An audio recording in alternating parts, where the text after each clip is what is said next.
시편은 150편으로 구성되어 있습니다. 150개의 시편 가운데 다윗의 시라고 표제가 붙어 있는 시가 무려 73개입니다. 그런데 표제가 없지만 신약 성경을 보다 보면 이 시편을 다윗이 기록했다 이렇게 알려주는 것들이 있습니다. 오늘 우리가 상고할 시편 2편도 표제가 없습니다. 그래서 시편 2편만 보면 저자가 누군지 알 수가 없습니다. 그런데 사도행전 4장에 보면 시편 2편의 기록자가 다윗이라고 우리에게 가르쳐 주십니다. 다윗은 시편의 핵심 인물입니다. 이것이 왜 중요하냐면 하나님은 아브라함과 다윗을 언약의 당사자로 부르셨습니다. 그래서 마태복음 1장 1절은 아브라함과 다윗의 자손 예수 그리스도의 계보라 이렇게 신약이 시작이 됩니다.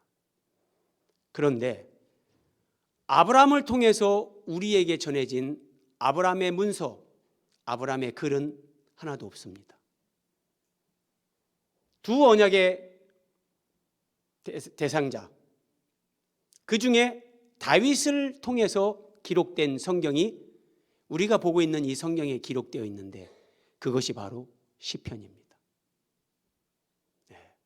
구약 성경의 두 높은 봉우리 아브라함과 다윗, 이 다윗을 통해서 하나님이 언약을 맺으시고 그 다윗을 통해서 성경을 기록하게 하셔서 우리에게 주신 것이 시편 말씀. 그러니까 이 시편이 얼마나 중요한 의미를 담고 있는가 우리가 짐작을 하고도 남음이 있습니다. 자, 오늘 시편 2편을 통해서 하나님이 우리에게 또 들려주시는 심오한 하나님의 말씀이 무엇인지 함께 말씀을 듣겠습니다. 다윗이 시편 2편의 저자라고 말씀을 드렸습니다. 사도행전 2장 오순절 성령 강림 후에 베드로가 성령 충만한 상태에서 설교를 합니다. 그때 그 설교 가운데 형제들아 내가 조상 다윗에 대하여 담대히 말할 수 있느니 그는 선지자다. 다윗을 가리켜 선지자다 그럽니다. 선지자 한자로 보면 더 쉽죠. 하나님이 하시는 일을 먼저 아는 자, 하나님이 먼저 알게 하십니다. 그래서 그것을 이해하고 하나님이 하시는 일을 하나님의 사람들에게 선포하게 하는 사람, 그가 선지자입니다. 하나님이 다윗을 선지자라 하나님이 하시는 일을 미리 알게 하셨다는 겁니다. 그래서 다윗이 하나님이 그 자손 중에서 다윗의 자손 중에서 한 사람을 그 위에 다윗의 왕 위에 앉게 하리라 하심을 알고 그것을 미리 봤습니다. 미리 본고로 그리스도의 부활을 말했다. 그러니까 다윗은 하나님의 계시로 말미암아 하나님이 장래에 이루실 일을 먼저 알게 됐습니다. 그것을 먼저 알았고 미리 봤습니다. 하나님이 누군가에게 계시를 준다, 하나님이 하실 일 장래를 알게 하신다, 그것은 오직 예수 그리스도와 관계된 것입니다. 어떤 개인의 당신이 몇 년 뒤에 무슨 일이 있을 거래, 일주일 뒤에 당신이 무슨 일이 있을 거래, 99.9% 이런 것은 다 사탄으로부터 오는 겁니다. 하나님은 우리에게 그런 걸 가르쳐 주시지 않습니다. 우리에게 하나님이 뭔가를 알게 하실 때 구약의 하나님의 백성들에게 하나님이 계시를 주시거나 오늘 우리에게 성경을 통해서 깊은 깨달음을 주실 때 깨달음이라는 것, 성경을 깊이 알아간다는 것은 성경에서 예수 그리스도를 더 깊이 알아가는 겁니다. 그거 외에 무슨 어떤 신비적인 거, 장래의 어떤 일 이런 것들을 얘기하는 것은 99.99% 다 마귀로부터 오는 속임수입니다. 다윗은 미리 알고 미리 봤습니다. 다윗에게 하나님께서 알려주시고 보게 하신 것, 그게 뭐냐? 그리스도의 부활입니다. 그러니까 예수 그리스도의 성육신 탄생, 그리스도의 고난받으심, 죽임당하심, 이것이 전제가 되는 겁니다. 그리고 그 우리 대신 죽으시는 그 주님께서 썩음을 당하지 않고 부활하신다. 다윗이 그리스도의 부활을 말했다. 대표적으로 시편 16편에 다윗의 부활에 대한 그리스도의 부활에 대한 다윗의 시가 시편 16편에 또 있습니다. 그래서 우리가 시편을 상고할 때 시편을 세 가지 방면으로 우리는 이해를 해야 됩니다. 첫째, 그 시편을 기록한 사람의 입장. 다윗이면 다윗이고 아삽이면 아삽이고 시편을 기록한 사람, 그 사람 입장에서 그 본문을 1차적으로 이해해야 됩니다. 그리고 두 번째, 그 사람들은 다 그리스도를 예표하는 모형과 그림자입니다. 그래서 그 예표적인 인물들을 세워서 이것이 그리스도에게서 어떻게 성취가 되는가, 예수님에게서 성취되는 일, 이것을 이제 확인을 해야 됩니다.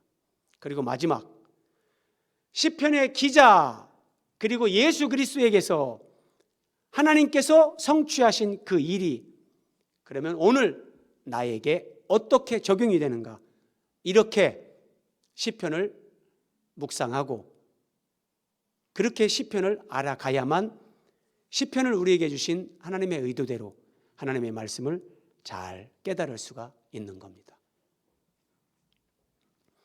오늘 시편 2편, 먼저 시편 2편을 기록한 다윗의 입장에서 한번 말씀을 상고하겠습니다. 어찌하여 이방 나라들이 민족들이 헛된 일을 꾸미는가?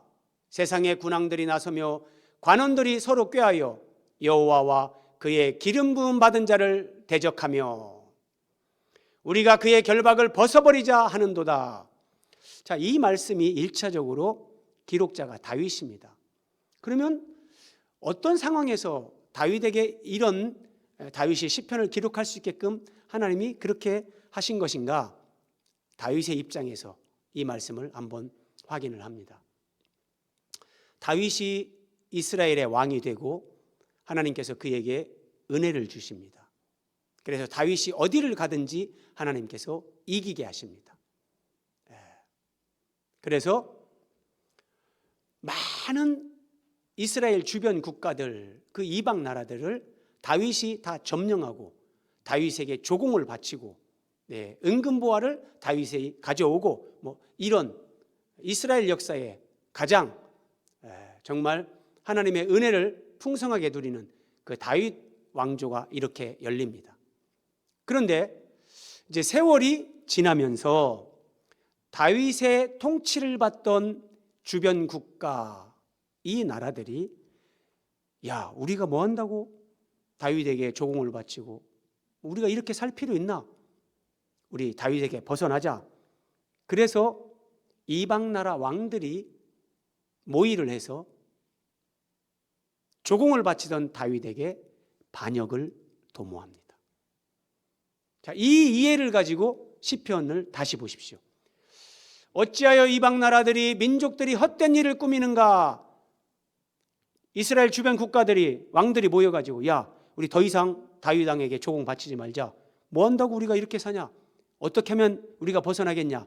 모의를 하는 겁니다. 이걸 얘기하는 겁니다. 이방 나라들이 민족들이 어찌하여 헛된 일을 꾸미는가? 세상의 군왕들이 나서며 관원들이 서로 꾀하여 여호와와 그의 기름 부음 받은 자를 대적한다. 그의 기름 부음 받은 자, 이게 1차적으로 다윗입니다. 하나님이 다윗에게 기름을 부어 이스라엘의 왕으로 세웠죠. 그런데 그 다윗을 이제 대적하는 겁니다. 그러면서 하는 말이 우리가 그 결박을 벗어버리자.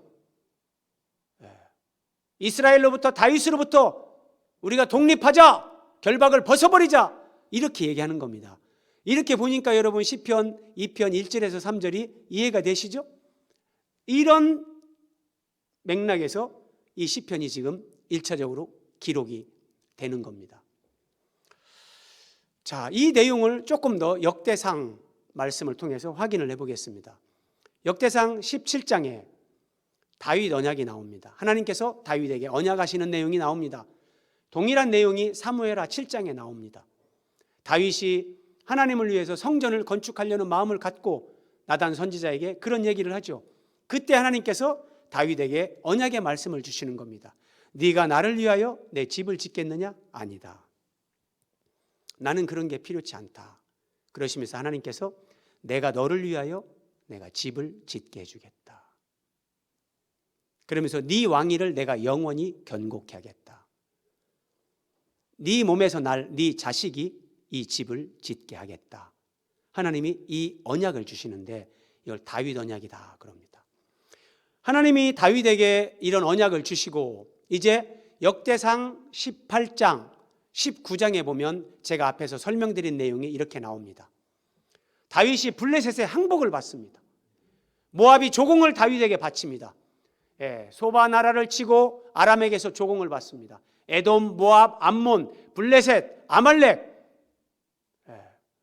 이런 주변 국가들, 이들에게서 다윗이 다 금은보화를 가지고 옵니다. 에돔이 다윗의 종이 됩니다. 암몬, 그런데 이제 19장에 가면 암몬, 아람 나라 가운데 아람 나하라임, 아람 마가, 그리고 소바, 이런 나라들의 왕들이 연합해서 우리가 더 이상 다윗 아래에 있지 말자, 다윗의 통치를 우리가 벗어나자, 그들이 반역을 일으킵니다. 역대상 19장에 나옵니다. 실제 이런 말씀이 그대로 있는 거예요. 자, 역대상 19장 17절 이하. 그래서 반역을 일으킨 이들에게 다윗이 어떻게 하는가? 다윗이 온 이스라엘을 모으고 다윗이 아람 나라의 병거 7,000대의 군사와 보병 4만 명을 죽이고 군대 지휘관 소박을 죽임에 하다데셀의 부하들이 자기가 이스라엘 앞에서 패하였음을 보고 다윗과 더불어 화친하여 섬겼다. 반역을 도모했던 그들이 다윗을 이기지 못하고 다시 우리를 받아주십시오, 다윗과 화친하여 다윗을 섬기게 되는 겁니다. 이런 다윗에게 역사적인 사건이 있었는데 하나님은 다윗이 경험했던 이런 역사적인 사건을 시편에 기록하게 하면서 이것이 그대로 예수 그리스도에게 적용되는, 예수 그리스도를 계시하는 하나님의 말씀이 되게 하는 겁니다. 그래서 성경은 다윗이 기록을 했던, 누가 기록을 했던, 그것이 우리에게 하나님의 말씀이 되는 거예요. 지금 다윗이 경험했던 이 역사적인 사건, 이것이 예수님에게서 어떻게 성취되는가 한번 보십시오. 자, 시편 오늘 2편 2절입니다. 세상의 군왕들이 나서며 관원들이 서로 꾀하여 여호와와 그의 기름 부음 받은 자를 대적했다, 이렇게 얘기합니다. 이 말씀이 신약으로 가서 어떻게 성취되는가 보십시오. 자, 그의 기름 부음 받은 자를 대적했다. 기름 부음 받은 자 1차적으로 그건 다윗입니다. 그런데 궁극적으로 다윗의 자손으로 오시는 예수 그리스도, 그리스도라는 뜻이 기름 부음 받은 자, 구약의 기름 부음 받은 왕, 선지자, 제사장은 예수 그리스도를 다 예표하는 겁니다. 왕, 선지자, 제사장, 이 3직이 예수 그리스도에게 다 있습니다. 그것을 나눠서 구약시대 때는 왕으로, 선지자로, 제사장으로 그렇게 기름 부음을 받았지만 다 그리스도의 한 부분을 모형으로 보여주는 것이었습니다. 자, 하나님께서 기름 부은 그의 기름 부음 받은 자를 대적했어요, 이방 나라들이. 자, 예수님이 하나님의 기름 부음 받은 그리스도입니다. 그런데 예수님 당시에 어떻게 했는가? 헤롯 왕, 본디오 빌라도, 대제사장들, 산헤드린 공회원들, 로마 병사들, 이들이 어찌하여 이방 나라들이, 어찌하여 민족들이 허사를 경영하는고, 이것이 예수님에게 와서 성취가 되는데 헤롯 왕, 본디오 빌라도, 대제사장들, 서기관, 율법사들, 종교 권력, 정치 권력이 결탁하고 어리석은 이스라엘 군중들을 충동해서 예수님을 대적하고 죽이는 겁니다.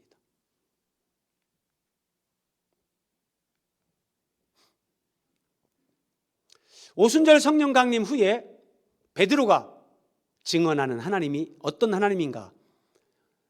정말 꿀 같은 말씀입니다. 사도행전 4장 25절 26절인데 잘 보십시오. 베드로가 하나님은 이런 분이다 하고 지금 설교를 하는데, 하나님께서 우리 조상 다윗의 입을 통하여 성령으로 말씀하셨다. 그게 시편 2편입니다. 세상의 군왕들이 나서며 관리들이 함께 모여 주와 그의 그리스도를 대적하도다. 이게 시편 2편을 인용하는 겁니다. 그런데 아까 제가 시편 2편에 표제가 없는데 사도행전 4장에서 그 저자가 다윗이다 이렇게 가르쳐준다는 게 바로 이 말씀입니다. 베드로가 성령의 충만함을 받아서 시편 2편의 저자가 다윗이라는 것을 성령이 가르쳐주는 겁니다. 그러면서 베드로가 하나님께서 우리 조상 다윗의 입을 통하여 성령으로 말씀하셨다. 그게 시편 2편 그리스도에 관한 예언의 말씀들이라는 거예요. 이방 나라들이, 세상의 군왕들이 서로 나서며 관리들이 서로 꾀하고 악을 도모해서 그들이 연합해서 다윗을 대적했습니다. 그들이 함께 모여 주와 하나님과 그의 그리스도 기름 부음 받은 1차적으로는 다윗이요 궁극적으로는 예수 그리스도를 대적하도다. 이렇게 말씀하신 하나님이다. 하나님이 어떤 분이냐? 미리 이것을 말씀하신 하나님이다. 지금 이렇게 얘기하는 거예요. 그리고 이제 이어지는 말씀을 한번 보십시오.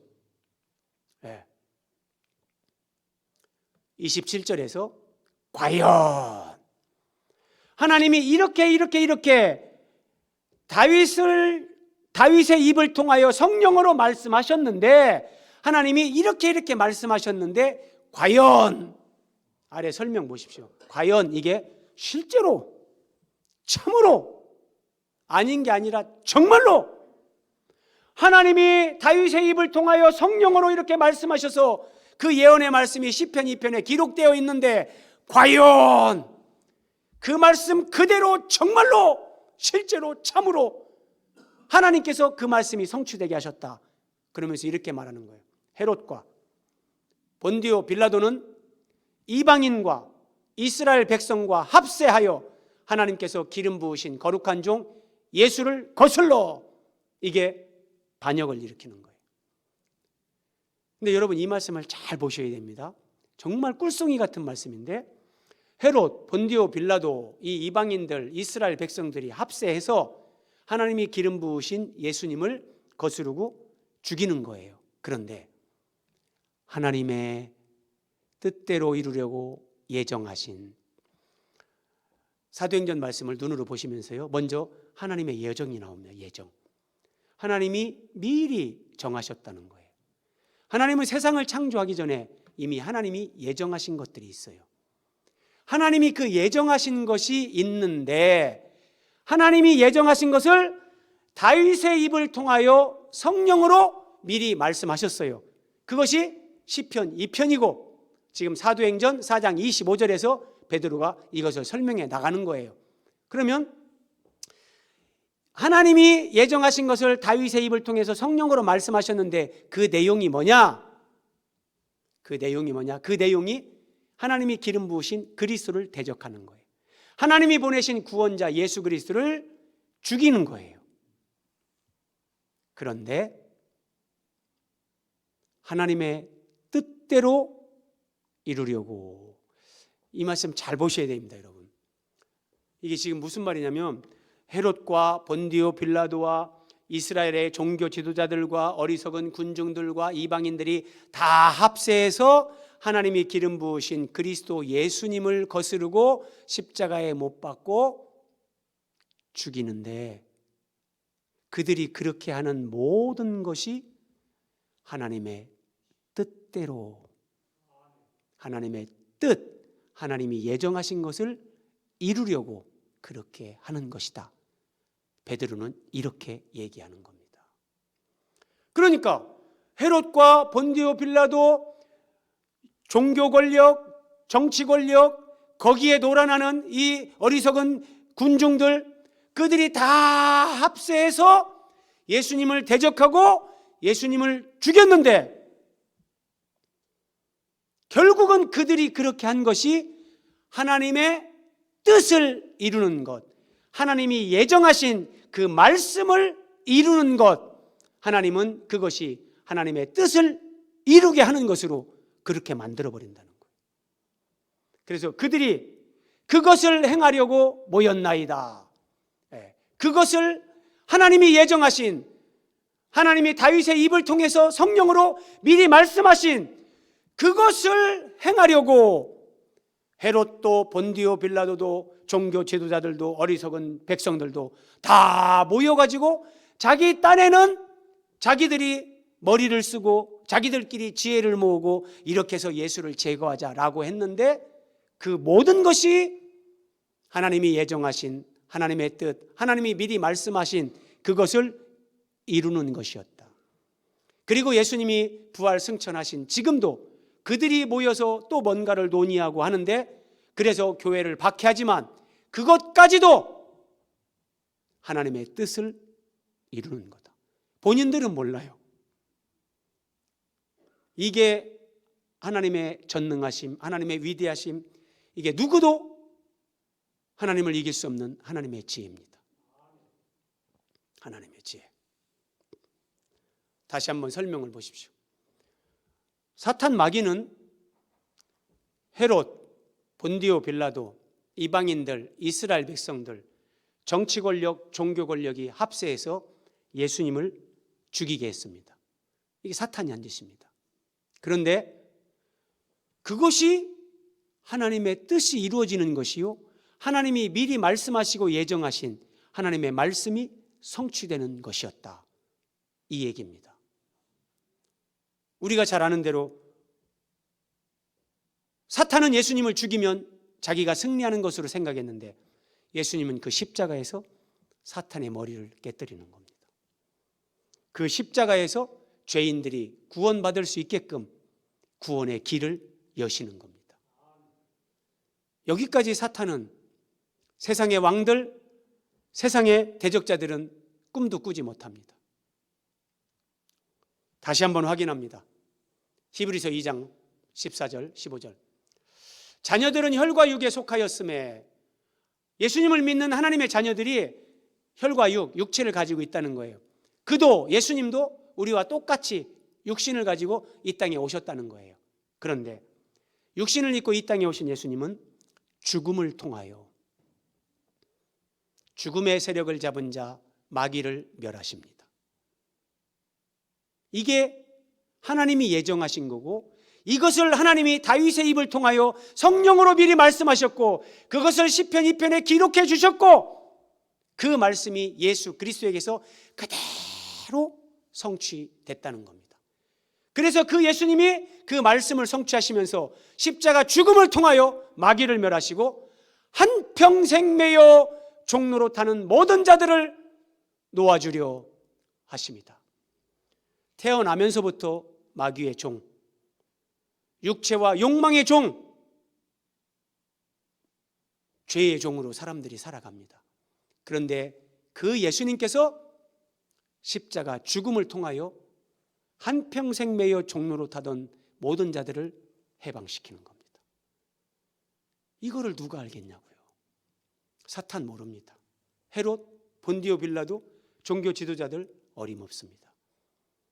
하나님은 이걸 예정하시고, 이걸 미리 말씀하시고, 이것을 성취하게 하시는데, 1차적으로 다윗이 이스라엘의 왕으로서 그 정치적으로 겪었던 그 사건을 통해서 하나님은 그리스도에게서 이루어질 일들을 미리 말씀하시는 거예요.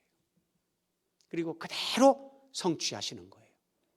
그래서 여러분, 제가 다시 말씀드리지만, 참으로 하나님을 사랑하고 여호와를 경외하는 사람들, 예수 그리스도를 정말 닮기를 소원하는 사람들, 그 사람들은 하나님 말씀 중심의 사람이 됩니다.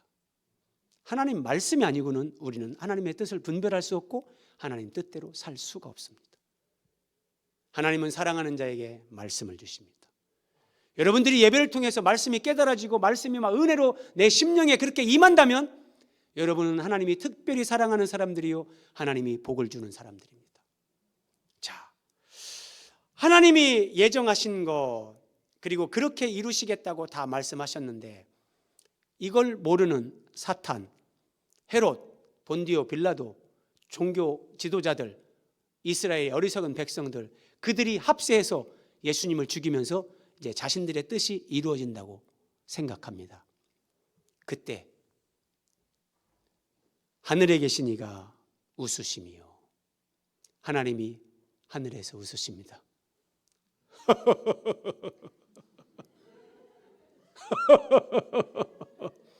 하나님이 웃으십니다. 하나님이 웃으십니다. 근데 이 웃음은 조소입니다. 하나님이 비웃는 겁니다. 이 어리석은 자들아, 이 어리석은 자들아. 아무리 사탄이 사람들이 하나님의 뜻을 거역하고 하나님과 하나님의 기름 부음 받은 자를 대적하고 죽이려고 한다 할지라도 그들이 하는 모든 것이 하나님의 예언의 말씀을 이루고 하나님의 뜻을 이루게 되는 거예요. 하늘에 계신 이가 웃으시며 하나님이 웃으십니다. 사람들은 몰라요. 하나님이 비웃습니다. 그리고 6절에서 이렇게 말씀하십니다. 내가 나의 왕을 내 거룩한 산 시온에 세웠다 하시리로다. 이 말씀은 다윗 때에 이제 다윗 왕이 비로소 예루살렘을 온전히 점령합니다. 여부스라 일컬음 받던 예루살렘을 온전히 점령하고 그 예루살렘의 이제 시온산, 이제 이 시온의 의미가 넓어지면서 나중에는 예루살렘 전체를 상징하기도 하고 이스라엘 전체를 상징하기도 하는데, 어쨌든 나의 왕을 거룩한 산 시온에 세웠다 이렇게 말씀하시는데, 1차적으로는 다윗이 예루살렘을 온전히 점령하고, 이것이 다윗을 하나님께서 시온에 세우는 겁니다. 그런데 이것이 예수님에게서는 어떻게 성취되는지 아십니까? 하나님께서 하나님의 기름 부음 받은 자, 하나님이 세우시는 이 땅의 왕, 진정한 왕이신 예수님. 그래서 예수님이 십자가에 달릴 때 그 머리 위에 패에 유대인의 왕이라, 예수님을 유대인의 왕. 아니, 예수님이 탄생하셨을 때도 유대인의 왕으로 나신 이가 어디 계시뇨? 동방박사들이 그렇게 얘기를 하죠. 예수님은 왕이신데 하나님께서 나의 왕을 시온산에 세웠다. 예수님을 골고다 십자가에 세우는 겁니다. 이게 하나님께서 나의 왕을 내가 시온에 세웠다, 이 말씀의 성취입니다. 그래서 예수님이 십자가에 못 박히는 것, 이것이 나의 왕을 시온에 세웠다. 다윗은 예루살렘을 점령하고 이제 주변 국가들을 정복해 나가기 시작했지만 그거는 모형, 예표, 그림자입니다. 예수님은 십자가에서 하나님이 십자가에 매달시는 거예요. 그것이 하나님이 나의 왕을 시온에 세웠다. 그리고 그 십자가에서 사탄의 머리를 깨뜨리고 한평생 매여 종로로 닫은 자들을 비로소 해방시키고 구원하시는 이 구원, 승리를 십자가에서 성취하시는 거예요. 그래서 사탄의 어떤 계략, 인간의 온갖 권모술수, 그 어떤 것도 하나님의 지혜를 이길 수 없습니다. 하나님을 대적하려고 하면 할수록, 사탄이 머리를 굴리면 굴릴수록, 종교 지도자들이, 정치 지도자들이 그리스도를 대적하고 교회를 핍박하고 그리스도인들을 박해하면 할수록 하나님의 뜻이 이루어지는 겁니다. 하나님의 뜻이요. 여러분, 사도행전 8장에 가면 이제 엄청난 박해가 일어나면서 믿는 자들이 다 흩어집니다. 이제는 교회는 어렵겠구나, 예루살렘에 남은 사람들이 다 그렇게 생각할 겁니다. 그런데 그 박해를 통해서 복음이 확산되게 하십니다. 이방인의 교회가 세워지게 하시고 예수 그리스도의 피 묻은 복음이 땅끝까지 전파되도록 하나님은 그렇게 역사하십니다. 누구도 하나님의 지혜를 이길 수 없습니다. 그리고 내가 나의 왕을 거룩한 산 시온에 세웠다, 이 말씀이 궁극적으로 이렇게 성취가 됩니다. 요한계시록 14장 보라, 어린 양이 시온산에 섰고. 이스라엘 예루살렘에 있는 그 시온산이 진짜 궁극적인 시온산이 아니고 땅에 있는 건 다 모형과 그림자입니다. 하나님께서 하늘에 있는 시온산에 어린 양 예수님을 세우는데 이제 14만 4천, 12지파에 구원받은 자들 12,000명씩 14만 4천. 이것은 숫자 14만 4천이 아니라 구원받은 자들의 총수를 이렇게 상징화해서 말씀하시는 겁니다. 그래서 아무라도 능히 셀 수 없는 숫자다 그래요. 그 숫자가 14만 4천. 구원받은 자들 전체를 가리키는 겁니다. 어린 양이 시온산에 섰고 어린 양 예수 그리스도의 그 보혈로 구원받은 자들이 함께 서는 겁니다. 이것이 나의 왕을 시온에 세웠다. 완성입니다. 완성. 그러면 이제 다윗에게서 이 1차적으로 이루어졌던 사건을 살펴봤고, 다윗의 자손으로 오신 예수 그리스도에게서 이 말씀이 어떻게 성취됐는가 살펴봤습니다. 이제 마지막, 그러면 오늘 예수 그리스도를 믿는 나에게 과연 이 말씀은 어떻게 적용되는 것인가? 이 부분도 매우 중요하죠. 자, 잘 보십시오. 마귀는 사울 왕 속에 귀신이 들어갔습니다. 그리고 여호와의 기름 부음을 받은 다윗을 사울을 통해서 죽이려고 했습니다. 이것은 계속해서 반복됩니다. 마찬가지로 정치 권력, 헤롯과 빌라도, 종교 권력, 대제사장들, 공회원들, 바리새인 서기관들, 이들이 그 배후에 사탄이 있는 겁니다, 여러분. 그래서 기독교가, 교회가 종교화 되어지면 그 배후에 사탄이 팔짱 끼고 웃습니다. 교회가 정말 거룩하고 순결한 교회가 되어서 하나님의 성령의 인도를 받고 성령이 교회 안에 마음껏 운행하시면서 진리의 말씀으로 하나님께서 교회를 통치하시는 그런 교회가 되지 않고 인간의 자아가 성령의 교통하심을 해방하거나 인간이 교회에서 주인 되려고 할 때 성령의 흐름, 성령의 역사, 주님의 왕되심은 그 교회에서 소멸되어져 갑니다. 그러면 그 교회는 종교화되어집니다. 그래서 여러분, 교회는 1차적으로 목사가, 담임 목사가, 그리고 모든 사역자들이 하나님 앞에서 착하고 순수해야 됩니다. 잔머리 굴리거나 자기 이익을 앞세우거나 자기가 영광을 받으려고 하면 하나님 앞에서 무서운 심판을 받습니다. 그런데 교회는 사역자들만 하나님 앞에 정직하고 진실되게 산다고 되지 않습니다. 장로님들이, 권사님들이, 교회 지체들이 하나님 앞에서 순수함으로, 진실됨으로 성령의 인도를 받고 말씀의 통치를 받는 그 교회가 되지 않으면 세월이 흐르면 그 교회는 종교화되어지고 예수님 당시에 종교 권력자들이 그 종교 권력을 이용해서 예수님을 죽이는 것처럼 하나님의 뜻을 대적하는 그런 교회가 됩니다. 우리 베델교회는 제가 볼 때 너무나 아름답습니다. 참으로 하나님이 기뻐하시겠다. 제가 정말 그런 마음에 감동이 옵니다. 저도 기도하고 다짐을 합니다.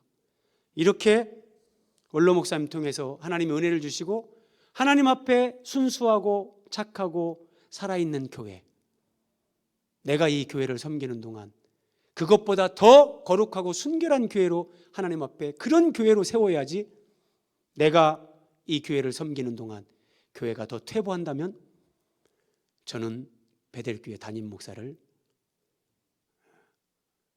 하지 않는 것이 차라리 나은 사람이 되겠죠. 그래서 저와 여러분, 우리가 다 이런 교회를 함께 만들어 가야 되는 겁니다. 어쨌든 사탄은 사울 왕 속에 귀신으로 들어가서 다윗을 죽이려고 했고 종교 권력, 정치 권력자들 그들을 선동해서 예수님을 죽였습니다. 그러면 예수님이 부활 승천하신 이후에 교회 시대에 사탄은 어떻게 할까요? 사탄은 어떻게 해서든지 교회를 무너뜨리려고 합니다. 성경적인 교회, 예수 그리스도의 통치를 받는 교회, 말씀이 왕노릇하는 교회, 하나님 뜻대로 그렇게 세워져 가는 교회, 이 교회를 사탄은 가장 싫어합니다. 적당하게 세속화되고 적당하게 인간 냄새 나고 적당하게 사람들이 왕노릇하는 그런 교회 되면 사탄이 브라보, 뭐를 줄까? 교회가 어디 땅을 사놓으면 땅값이 올라가 가지고 예를 들어서 교회가 세속화되게 만든다든지 이런 식으로 할 수 있는 겁니다. 그러나 온 교회가 하나님 말씀의 통치를 받고 성령의 교통하심이 그러잖아요. 성령이 우리 가운데 교통하시는 거예요. 성령이 바람같이 우리 가운데 운행하시는 거예요. 그런데 어디에서 성령의 교통하심이 막히는가? 교회에 죄가 들어오거나 교회에서 내 자아가 꿈틀거릴 때요. 내 자아가 낸데 하고 교회에 누군가 그런 사람이 있으면 성령께서 우리 가운데 운행하시다가 그 인간의 자아에 딱 걸리는 겁니다. 그 성령의 운행하심이, 교통하심이 거기에서 약화됩니다. 여러분 이걸 잘 아셔야 돼요. 그래서 교회에 어떤 생채기를 내고 하나됨을 파괴할 때 성령의 교통하심을 회방하는 겁니다. 저부터 하나님 앞에서 정말 하나님이 보실 때 착하고 순수한 그 삶을 살아야 되는 거예요. 저는 하나님 의지하면서 정말 무릎으로 저도 이 사역을 은퇴하는 그 순간까지 그렇게 하려고 늘 다짐을 합니다. 여러분도 그런 다짐을 하면서 그런 기도를 하시기 바랍니다. 정말 나 때문에 우리 교회가 하나님이 기뻐하는 교회, 하나님이 세우고자 하시는 그런 교회, 하나님이 마음껏 쓰실 수 있는 교회, 예수 그리스도가 나타나는 교회, 그런 교회가 될 때 하나님은 우리에게 영원한 그런 복과 상급을 주시는 거예요. 근데 마귀는 이 교회를 무너뜨리려고 하고 교회를 오염시키려고 합니다. 교회를 세속화시키려고 합니다. 그리고 교회 공동체뿐만 아니라 그리스도인 개인을 영적 죽음에 이르게 합니다. 영적 게으름, 그리고 어떤 죄, 탐심 이런 것 때문에 주님을 향하여 날아오르는 삶이 아니라 아이고 또 주일이 됐네, 아이고 또 교회 가야 돼. 여러분 이런 그리스도인의 삶은 비참한 겁니다. 아, 주일이 다가온다. 뭐 이 설레임과 주일이 다가온다. 그래서 막 헌금도 준비하고 이번 주는 내가 어떤 옷을 입고 갈까 막 옷도 준비하고 이래야 되는데 주일이 다가오면 아이고, 정말 예수 믿으면서 불행한 겁니다. 근데 마귀는 우리를 이런 사람으로 만들려고 하는, 다 무기력하고 활력이 없고 그냥 툭 치면 쓰러져 가지고 나 예수 모릅니다 이렇게 할 것 같은 이런 예수쟁이로 우리를 영적 죽음에 이르게 하려고 마귀는 항상 이 기회를 엿보고 있는 겁니다. 자, 아이고 설교를 여기서 끝내야 되는데 시편 83편 한번 보십시오. 주의 원수들이, 이게 사탄입니다. 주의 백성을, 이게 교회입니다. 주께서 숨기신 자를 치려고, 그리스도인 개개인입니다. 그걸 치려고 그들이 한 마음으로 의논하고 서로 동맹한다. 무서운 말입니다, 여러분. 사탄과 그의 하수인들이 교회 공동체를, 그리스도인 개인을 치고 무너뜨리기 위해서 그들이 한 마음으로 의논하고 서로 동맹합니다. 네. 무서운 거예요, 여러분. 정신 바짝 차려야 됩니다.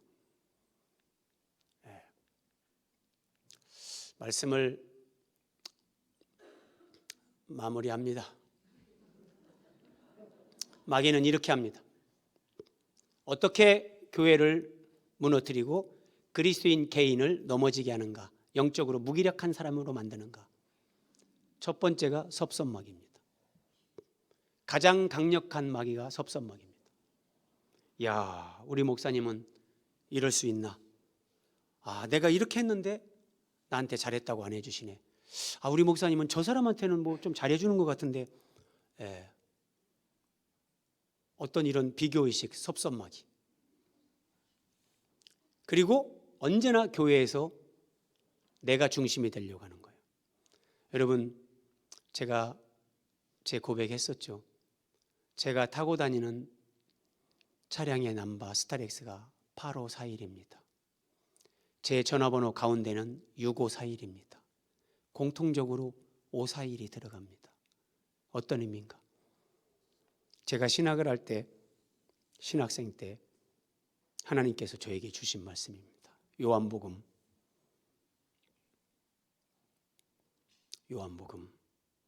5장 41절.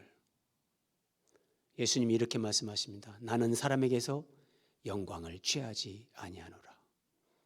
제가 왜 차 넘버를, 제 폰 번호를 왜 거기에 그 숫자를 넣는가?